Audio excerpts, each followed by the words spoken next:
From the last batch that we heard of, no, none that I know of, because there are issues in terms of organizing their departure from Syria into France, and most likely than not, they will have to be transported by US planes. So we shall see that probably in 2 different trips in the next few weeks. And it's a complicated process, not just getting them out of Syria, but once they arrive in France, what is planned for them? Do you know?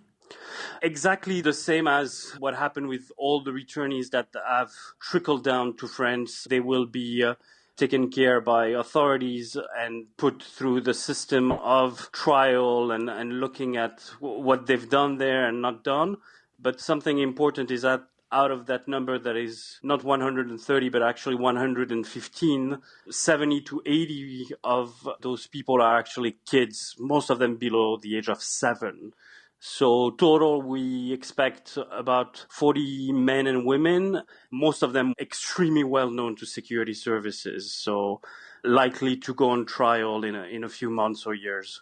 Now, France had the highest number of nationals who joined IS in Iraq and Syria, didn't it? Double the number, for instance, from the next place country in Europe, which was Germany. It sounds like it's going to be an expensive, time-consuming process to try to reintegrate these people.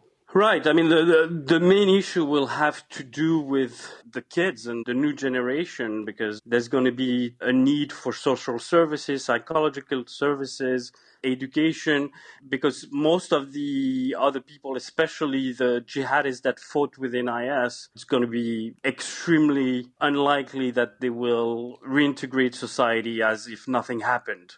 The main issue they will have to deal is how the judicial system is going to handle that, and if the sentences are going to be harsh enough for the Macron administration to be able to sell this policy of repatriation of jihadists from Syria and Iraq. Is it just a legal process that's going on, or is there a philosophy behind this policy? Does the government actually think that everyone is redeemable? I think in terms of what they will portray with the public, they will think that they're redeemable. But compared to other countries, you have to remember that France has suffered and witnessed Islamist terrorism since the 1980s. So they have a long history of trying to reintegrate people that were involved in terrorism, and it's been an utter disaster. Old jihadist figures that were in jail were able to radicalize a lot of people, including the Kouachi brothers and Koulibaly that were involved in the Charlie Hebdo and the January 2015 attack on the kosher supermarket. So they are extremely aware of the fact that they will have to present it as possible, that those people would be redeemable, but they have no hope behind the scenes. Do you think it's inevitable that France will lead the way on this? Will other European countries necessarily follow and repatriate from Syria? At this point, especially with the announcement of US President Trump, there's no choice for any Western countries not to repatriate those people.